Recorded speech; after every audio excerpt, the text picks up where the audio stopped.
近日爆水管一宗接一宗，唔止居民日常用水受影響，交通受阻，商戶生意停頓。政府多年嚟努力改善水管老化嘅問題，但係仍然未斷到尾。我想同大家講講幾個重點。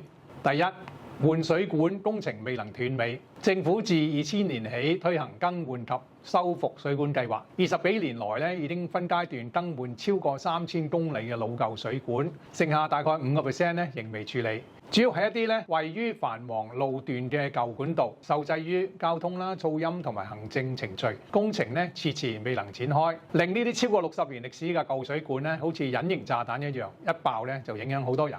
第二，科技監察仍需改善。政府近年引入智管網，覆蓋全港80水管，安裝感應器收集數據，分析水管漏損程度，理論上可以提前預警，及時處理就可以避免爆水管影響到市民。但係爆水管仍然頻繁，反映系統未能發揮預期作用。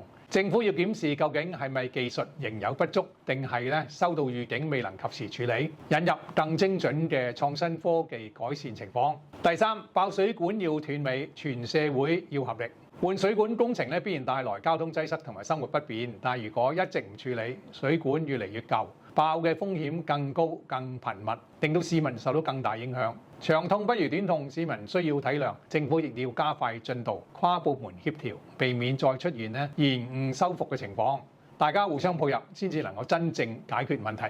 爆水管唔單止係技術嘅問題，更加係民生嘅問題。雖然爆水管嘅宗數已經由2000年嘅2500宗大幅下降到2024年嘅27宗，但係都要靠政府、市民同埋社會齊心合力，先至能夠真正斷尾嘅。